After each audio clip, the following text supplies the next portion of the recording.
Today, cooling represents 10% of global electricity consumption, and demand will triple by 2050. In many regions, cooling is not only a comfort but a means of survival, with air conditioning and refrigeration necessary for habitable living conditions, food security, and life-saving healthcare. However, conventional cooling both consumes lots of electricity and also relies on refrigerant gases that are up to 20,000 times more potent than carbon dioxide in warming the planet when released.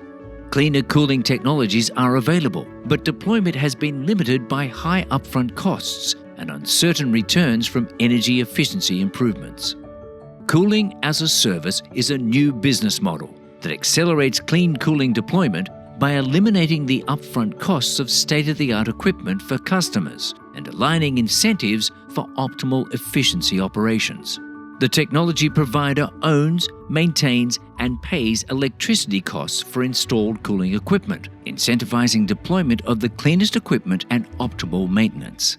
And recapitalization through a bank or investors can allow transactions to scale beyond the technology provider's balance sheet.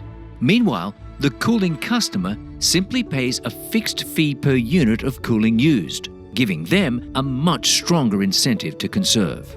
Under this model, cooling customers can save more than 20% of their total cooling costs compared to operating older, less efficient systems. Cooling as a service also helps technology providers by increasing profits and expanding the market for high-efficiency cooling equipment.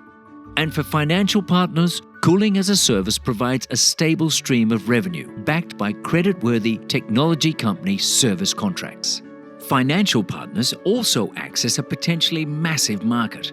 If the model captures just 2% of commercial cooling assets in developing countries by 2030, it will represent more than $88 billion of commercial cooling financed. And cooling as a service is good for the planet, both reducing emissions more than 49% compared to low-efficiency cooling and promoting a circular economy by incentivizing modular, reusable, and recyclable equipment. The Basel Agency for Sustainable Energy and the Kigali Cooling Efficiency Program are supporting flagship implementations of cooling as a service on 3 continents. As cooling as a service scales to new markets and technologies, its impacts multiply, with more emissions reductions, as well as more resilient cold chains that support food security and healthcare for vulnerable populations around the world.